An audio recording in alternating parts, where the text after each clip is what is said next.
Bonjour et bienvenue à notre balado « Le cinéma, c'est au cinéma ».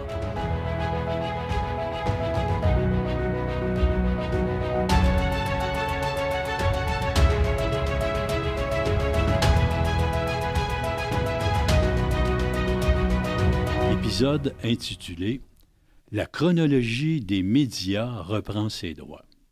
Et pour cet nouvel épisode, j'ai encore la chance d'avoir avec moi Guillaume, notre partenaire qui... Toujours un plaisir d'être là. Et merci de me donner la chance d'être dans ton podcast. Merci. Oui, bien, en tout cas, c'est partagé parce que ton avis est important puis ça donne de l'eau au moulin.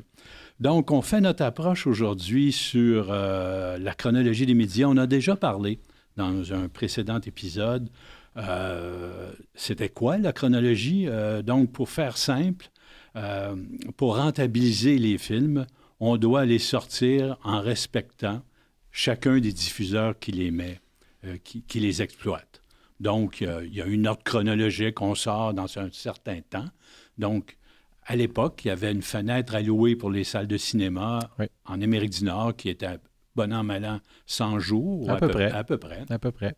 C'était beaucoup, beaucoup plus que ça en Europe, surtout en France. Les délais étaient beaucoup plus longs. Et puis après ça, il y avait les autres. On suivait dans le temps avec les DVD qui avaient une courte fenêtre, suivi des télés payantes, suivi après ça de tous les autres. Parce qu'il faut comprendre que si on sort simultanément un film sur tous les médias, bien, il n'y a plus de rentabilité parce que les télévisions généralistes vont avoir accès instantanément, puis les revenus vont complètement s'effondrer. Exactement. Et on enlève un peu l'effet de rareté qui est propre à un produit. Oui, exactement. Et aussi, le fait de créer un engouement, créer Absolument. Un spectacle, c'est quelque chose qu'on ne peut pas voir. On voit mais je parle évidemment du cinéma. On crée l'intérêt, mais on ne peut pas voir le film. Ouais. On peut pas. Et d'ailleurs, Netflix est très, très peu porté sur les bandes annonces parce qu'eux autres, ça sort immédiatement. Exactement. Donc, ce n'est pas leur modèle d'affaires qui fonctionne pour eux, mais pour les cinémas, du moins dans le passé, ça a toujours été un peu comme ça, de créer une attente, le fameux terme anglais qui est plus difficilement applicable en français, le awareness, le fait de connaître quelque chose qui existe. Exactement. Je sais qu'il y a un film qui s'en vient, je vais aller le voir ou j'ai envie d'aller le voir. Exact. Et on revient encore, parlant de la chronologie, certains distributeurs, suite à la COVID, ont fait toutes sortes d'essais, ont sorti en simultané, puis après ça, se sont dit, on va donner des délais de 15 jours, on va donner des délais de 30 jours. Et le plus bel exemple qu'on a en ce moment, c'est Avatar, la voix de l'eau, qui sort bientôt, après plus de 3 mois. Et demi. Oui, on est dans le 100 jours à peu près. Ouais. Il y a également eu Black Panther en novembre, il y a eu 82 jours. Et ça, c'est des chiffres, des délais qu'on n'a pas vus depuis 3 ans. Exactement. Et c'est pas parce qu'il n'y a pas d'outils comme il y a eu pendant la COVID. Ça reprend ses droits, comme tu as dit dans la présentation de l'épisode. Et c'est juste, on voit que c'est juste un modèle d'affaires qui est naturel. C'est ça. Qui n'est pas forcé. Donc, on arrive maintenant avec... dans le temps, il appelle ça des Windows, des fenêtres. Oui. Là, on a des fenêtres coulissantes, comme on l'a déjà dit, qui s'adaptent selon la performance du film. S'il est très performant ou pas, on va le sortir plus rapidement ou moins. Et je vais juste peut-être donner une petite anecdote. Il y a probablement peu de gens qui vont écouter, qui vont s'en souvenir, mais parlant de fenêtres et d'exclusivité, moi, je n'ai pas connu ça, mais tu pourras me corriger si je me trompe, mais il y a très, très longtemps, il y avait un délai d'environ 6 mois entre les films qui jouaient au Québec en français et les films qui sortaient aux États-Unis. On jouait l'été aux États-Unis, puis on jouait à Noël au Québec. Et ça a pris une loi. Et ça a pris une loi pour obliger les distributeurs à sortir dans un délai de 45 jours en langue française. Sinon, ils devaient retirer de l'affiche les films en version anglaise pour laisser la place aux Français. Il y a eu une loi qui a modifié ça et qui a tout changé. Qui a tout changé. Parce que souvenons-nous qu'on a joué le fameux Dents de la mer. Nous, on l'a joué à Noël. Oui. Le film est sorti au mois de mai. Oui, c'est ça. Ça fait drôle, hein? Oui, ça faisait drôle parce que tout le monde allait se baigner. Nous autres, on était dans la neige jusqu'aux yeux, il faisait moins 30. Ah oui. C'était un peu particulier, mais c'était toute une époque comme celle-là. Tu as parfaitement raison. Et ça a évolué, le monde a changé. Et aussi, une autre anecdote que les gens ne se rendent pas compte, mais que j'aime souvent remémorer, c'est qu'on ne s'en rend pas compte, mais Netflix, et bien des gens un peu, mais je trouve que Netflix est très fort là-dedans, a une fenêtre hyper restrictive.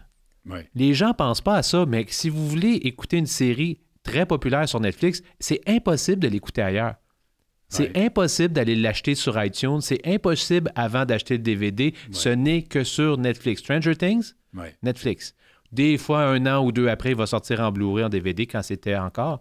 Mais même aujourd'hui, essayez d'aller chercher, à moins que ça ait changé depuis quelques semaines que je n'ai pas regardé, mais ont une fenêtre très, très, très restrictive. C'est correct, c'est leur produit. Oui.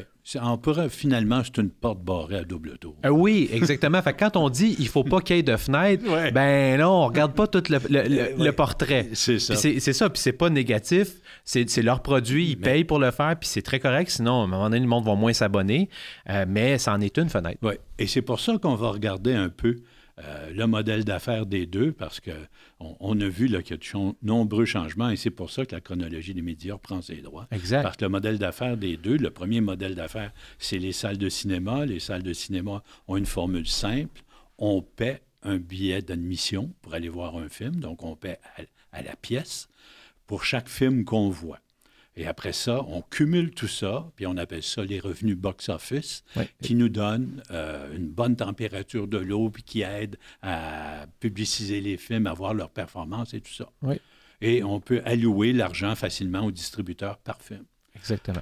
En contrepartie, les plateformes de diffusion en continu, le streaming, eux, ils ont une formule différente. On parle d'abonnement, puis on parle d'abonnement excuse-moi, à un catalogue, à un ensemble, en fait, une bibliothèque. On paye pour ça. Exact. Et la bibliothèque, on doit la tenir intéressante en ajoutant du produit pour qu'elle soit toujours à la page, parce que quand on a fait le tour de la bibliothèque des films qu'on aimait, ben, on va se désabonner s'il n'y a pas du nouveau. Exact. Donc, leur formule, c'est ça. Et là où ça vient compliqué, c'est d'allouer les bons revenus aux films compte tenu d'un abonnement mensuel. Ils savent combien d'heures d'écoute chaque diffusion, chaque film a.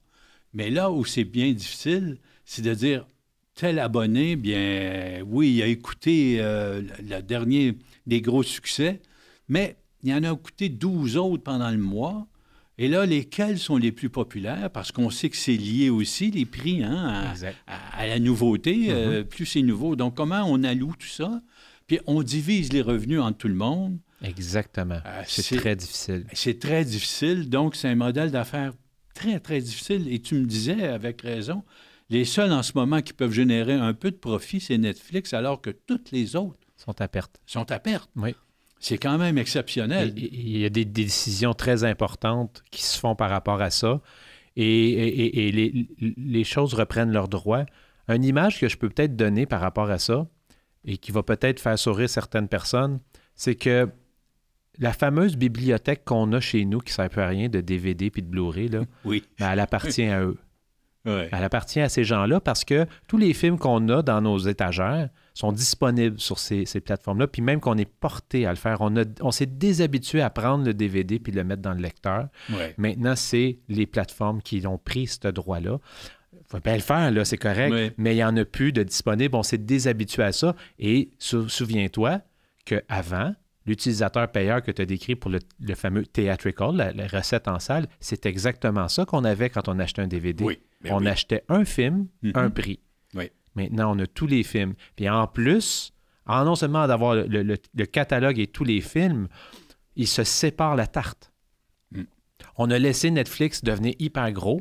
Tout le monde était chez Netflix, Disney, Warner. Tout le monde était là. Absolument. Et là, avec raison, ils se sont dit, ben là, moi ici, je peux bien exister puis avoir ma propre fenêtre, ma plateforme, pardon. Et là, ben, c'est ce qui arrive. Et là, tout le monde se sépare la tarte et il n'y a pas assez d'abonnés pour que tout le monde puisse vivre et puisse faire du profit là-dessus. Donc là, on est dans un endroit où, on a peut-être un peu de profit à faire dans les salles de cinéma. Ouais, il y a trop de compétition. Exactement. C'est le problème qui est arrivé avec eux. Puis ça coûte très cher. Tu vas en parler plus tard, mais s'il y a des coûts énormes. Oui, on va regarder tantôt les coûts de production et ce que ça entraîne. Mais avec les plateformes, le problème qu'on a, qui vivent actuellement, c'est ça, la non-rentabilité. Ouais. Donc, ils cherchent des nouveaux revenus. Disney a aboli 6 000 postes déjà. Oui. Ont changé leur président, le DMED, le fameux... parce que moi, je regardais les états financiers de Disney, puis il y avait énormément... Le direct-to-consumer était mis de l'avant, donc c'est un exercice comptable qui, tu voyais qu'il y avait vraiment un gros intérêt à bypasser, là, je ne veux pas dire un court-circuiter les salles de cinéma qui étaient pratiquement invisibles dans leurs états financiers. Ouais. Et là, c'était juste du direct-to-consumer. Il y avait, donc, on était vraiment relayé en arrière parce que, oui, en termes mathématiques, les revenus cinéma, de salles de cinéma de Disney, c'est peut-être, je ne sais pas, peut-être 10 à 12 %, mais on va dire ça comme ça, mais ça supporte... Oui. Je l'ai déjà dit dans le passé. Si on écoute Le Mandalorian, c'est parce qu'on connaît Star Wars, on a eu des films au cinéma, on a créé des franchises, des fameux IP, que je parle tout le temps. Là. Je suis un peu fatiguant, mais c'est basé... C'est ça. C'est basé là-dessus. On n'écoute pas...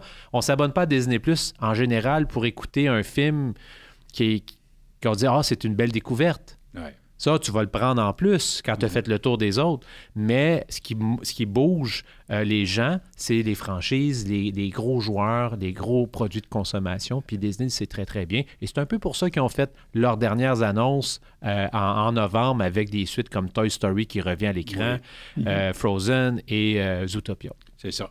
Et il faut revenir que c'est...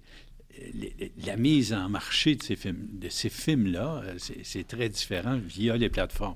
Pour eux, c'est beaucoup plus intéressant de faire des séries télé, de garder votre client le plus longtemps avec vous possible, alors que pour un film, c'est à la pièce, c'est à chaque fois qu'on doit recréer l'intérêt et refaire le fameux hype là, que tout le monde veut voir. Oui, l'awareness. C'est ça, exactement. Et je pense que les distributeurs sont énormément importants dans la mise en marché des films, ce qui fait que Netflix est un petit peu... Ils sont experts là-dedans. Oui. Les distributeurs qu'on connaît, avec qui on fait affaire, sont experts dans la promotion d'un film. On s'en rend pas compte, là, mais ils sont forts. Ils sont vraiment forts. Puis on voit à gauche, à droite de la publicité d'un tel film, d'un autre film. Et Netflix a un modèle d'affaires différent. Ils font pas vraiment ça. Eux autres, ils ont leur abonné déjà acquis. Donc, on voit pas, ou très rarement, de la publicité de Netflix parce qu'ils ont déjà une piscine d'abonnés qui consomme beaucoup et ça fait partie, comme tu dis, là, du processus de vente. Oui, c'est ça. Puis aussi, ils ont la chance d'avoir démarré le système. Il y a une dizaine d'années d'expérience de ça. Que les distributeurs majors n'ont jamais vu venir l'ampleur d'un tel phénomène qui finalement est en train pratiquement de les avaler. Oui. Et là, ils ont tombé littéralement en bas de leur chaise. Qu'est-ce qui se passe? Qu'est-ce qu'on doit faire? Bon, chacun, à ce moment-là, a fait sa propre petite plateforme. Donc, de là, la compétition, de là, les problèmes qu'ils ont. Puis Netflix, on a vu les différents moyens qu'ils prennent pour essayer de trouver des nouveaux revenus en mettant un abonnement avec de la publicité moins cher. Oui. Et on a cancellé aussi la période d'essai. La période d'essai. Le partage des mots de passe. Et on a aussi coupé le partage. Énorme. C'est énorme. La réaction au Québec était très négative. Oui. On parlait de beaucoup de désabonnements. Oui. Puis, je tiens toujours à le souligner, en tant que propriétaire de salle, même Netflix, un jour, s'il décide de jouer dans des salles, il le fait avec Knives Out, le deuxième, Glass Onion. On ne veut pas que ces compagnies-là aient des problèmes. On veut qu'elles soient en santé financière. Parce que si mes partenaires fournisseurs de films ont de la difficulté, puis moi, je ne serais pas heureux, là. Non. Moi, je ne serais pas heureux parce qu'on n'a pas énormément de fournisseurs. Il y en a 6. On voit qu'Amazon est en train de sortir au cinéma, ce qui est très encourageant. Mais on veut qu'ils réussissent. On est là pour ça, puis on veut Donc, je pense qu'en bout de ligne, il y a une place pour tout le monde. Il faut juste essayer d'équilibrer tout ça, puis de voir où le fameux cinéma en salle se place et comment le rentabiliser. C'est David Zaslav, le président de Warner Discovery, qui a dit plusieurs fois que les grandes franchises ne fonctionnent pas en streaming. Il faut les sortir en salle. Puis après ça, on fait des produits dérivés par la suite. Exactement. Et même que quand ils sortent sur leur plateforme, est plus populaire que quand tu sors seulement sur ta plateforme. Netflix a fait énormément de films à gros budget. Oui. Et il manque un petit quelque chose. Oui, c'est ça. Puis c'est tellement surprenant chez Netflix, on cherche des nouveaux revenus, mais je pense que c'est dans leur culture, hein, parce qu'on ne pense pas à peine un délai de 45 jours pour sortir en salle, pour aller chercher 100 millions sur un film. Oui. Wow! Quel genre de revenus qu'on peut aller chercher, puis non, on le fait timidement. On le fait timidement, oui. Ils ont leur processus, je pense. Ils sont forts quand même, Netflix. En général, ils sont toujours les derniers qu'on va questionner pour le désabonnement. Ils continuent à mettre du produit toujours régulièrement. Il y a énormément de séries fortes. Moi, je leur lève mon chapeau pour ça parce qu'ils ont réussi, malgré la perte de tous les majors. Oui, il n'en reste qu'un. Sony. Qui a fait un deal. Qui a fait un deal avec eux. Mais malgré tout ça, ils réussissent à produire, à faire écouter aux gens énormément de produits originaux et ça fonctionne. Donc, puis c'est les seuls qui font un profit. Pour ce qui est du cinéma, Amazon est en train d'y aller. Netflix, on verra. Nous, on est là pour les jouer. Si ils veulent nous les donner, on va les jouer. Puis, d'ailleurs, Amazon, il faut le souligner, qui maintenant au Québec sont distribués par Cinéplex. Je pense que c'est un bon joint venture. Là. Oui, tout à fait. On est très heureux que Cinéplex soit devenu un distributeur de films, un gros joueur, un des plus gros propriétaires de salles en Amérique ou au monde même. Donc, c'est très encourageant. Puis on sait qu'en général, du moins, les propriétaires de salles, on a les mêmes enjeux. Oui, exactement. C'est un avantage d'avoir quelqu'un qui est déjà sensible à la problématique des salles qui met les films en marché. On en vient justement au fameux coût de production, qui est le problème majeur de ces plateformes-là. Les coûts qu'engendrent les productions, et après le renouvellement des droits, les licences, toutes ces choses-là. Les coûts de production. Et c'est ça. On parle de ça, Guillaume, mais je pense que c'est vraiment... les chiffres qui sont sortis, Stranger Things, la dernière saison, on parlait de 20 à 30 millions par épisode. Lord of the Rings, The Rings of Power sur Amazon, on parlait de 60 millions par épisode. C'est sans compter le montant qu'ils ont donné pour avoir les droits. C'est des montants, on parle Mandalorian dans les mêmes eaux, 20 à 30, 15 à 20, je pense, par épisode. C'est énorme et c'est très court. Il y a 8 épisodes, c'est terminé. Il faut faire 2-3 saisons. Fait que là, imaginez, on Mandalorian, on est rendu à 3 saisons, 45 épisodes. Ils ont dû investir, je ne sais pas, 300-400 millions là-dedans, facile. Donc, c'est des... Puis il y a des droits de suite, probablement, parce que ça rejoue tout le temps. C'est pour une période donnée. Exact. On doit, après ça, renouveler les licences. Fait que ils disent eux-mêmes, la publicité est très, très, très, très chère. On en voit beaucoup de la publicité de Disney+. Donc, ils disent eux-mêmes que c'est très, très cher et que ça prend un nombre d'abonnés qui est très élevé pour le faire. Et tout ça est encore une fois basé sur un revenu qui n'est pas nécessairement direct. Donc, on perd des abonnés, c'est pas à cause d'une série, mais c'est un effet qui est probablement difficile à arrêter.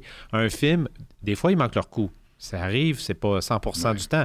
Mais quand il fonctionne, des revenus sont là, puis après ça, ça engendre des revenus supplémentaires pour toutes les autres fenêtres. Il y a une raison pourquoi on sort Avatar le 30 mars ou le 27, ou bientôt, là, c'est parce qu'on veut surfer sur la vague de la salle des salles de cinéma. Exactement. Puis c'est très correct. Allez-y, profitez-en. Il va y avoir des abonnés. Donc, encore une fois, c'est un exemple où on voit que tout le monde peut avoir sa place. On a parlé dans un podcast précédent d'un week-end du fameux Memorial Day où tu avais eu un jeu vidéo hyper connu qui était sorti. On avait eu 2 séries très connues, Stranger Things, Obi-Wan. Il y avait, je pense, Call of Duty, le jeu vidéo. Puis il y avait eu Top Gun en 2022. Et c'était tous des records. Tous des records. Oui. Il y a de la place. Il y a de la place pour tout le monde. Exactement, c'est en plein ça. Donc, c'est à développer. Mais oui, pour en revenir au coût, juste peut-être un petit aparté avec ça, c'est que c'est tellement cher qu'à un moment donné, il y a deux choses qui se produisent, surtout dans des séries phares, c'est qu'on habitue les gens à avoir quelque chose d'hyper haute qualité. Mm-hmm. Et là, à un moment donné, on dit, ben là, il faut descendre, mais là, si on descend en prix, on va descendre la qualité. Là, les gens vont débarquer. Donc, c'est difficile de faire un équilibre. Netflix y arrive quand même. Je dis pas ils ont des séries hyper dispendieuses aussi, Netflix, mais on dirait qu'ils sont capables d'arriver à un équilibre où il y a des séries qui coûtent pas nécessairement aussi cher, puis sont capables de rentabiliser. Oui, parce que c'est inquiétant. Quand Disney nous parle qu'ils sont non rentables à 200 millions d'abonnés, c'est quelque chose, hein? C'est incroyable, à quel moment ils vont y arriver. Donc, inévitablement, encore là, je pense que le temps va faire son œuvre et qu'il y en a qui vont devoir soit s'associer. Oui, probablement. En tout cas, il va y avoir un dénouement à cette guerre de streaming et on souhaite qu'évidemment tout le monde y trouve son compte puis arrive à avoir un équilibre financier parce qu'encore une fois, je le redis, moi je veux que mes partenaires soient en santé comme eux, ils veulent qu'on le soit. Ça prend de plus en plus de distributeurs, c'est sûr et certain. Oui. Et comme au Québec d'ailleurs, on souhaite que nos distributeurs soient en santé. Oui. Et amène de l'eau au moulin. Tout parce à fait. Que les derniers films qu'on a vus, films québécois, bien, aident et font souvent la différence. On voit qu'il y a un public pour ça, qu'on travaille fort pour amener les gens dans la salle de cinéma et qu'il y a un désir de présenter ces films-là. Et ça n'a jamais été un enjeu, là, honnêtement, avec tous les fournisseurs, les producteurs, les distributeurs de films québécois, toujours eu le désir de sortir en salle de cinéma qui était là. Donc, c'est moins québécois. Ça l'est quand même, mais c'est moins québécois. Effectivement. Donc, écoute, je pense qu'on a fait un petit survol intéressant de la situation justement de la chronologie des médias et des plateformes de diffusion face aux salles de cinéma, encore une fois, parce qu'inévitablement, notre balado est consacré aux salles de cinéma. On en a parlé pendant la pandémie, qu'on avait fait la prédiction que ça reviendrait. Et là, ça semble nous donner raison, puis on en est très heureux. Oui, puis c'est revenu pas mal plus vite qu'on pensait. Oui.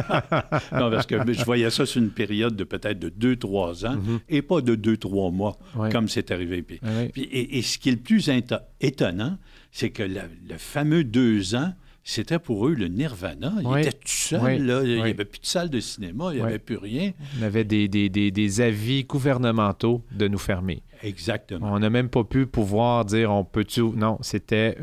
Absolument. Et c'était comme ça partout dans le monde. C'est ça, même aux États-Unis, partout, les salles ont fermé, tout a fermé. Et d'ailleurs, on a déjà encore un peu de difficulté à remettre le fameux calendrier du bon bord. Mais on y arrive. On y arrive, ça s'en vient. Tranquillement. comme on dit encore, là, les salles sont en convalescence, mais je pense que... Oui, on n'est plus en soins intensifs. Ça va de mieux en mieux. Bien, encore une fois, merci beaucoup de ta participation, Guillaume. Merci de m'avoir reçu. Toujours apprécié. C'est toujours un plaisir. De voir ton côté des choses, c'est intéressant. On se retrouve bientôt et cette fois-là, on va regarder le côté des super-héros. Donc, d'ici là, je vous souhaite d'aller au cinéma et de dire que, eh oui, le cinéma, c'est au cinéma.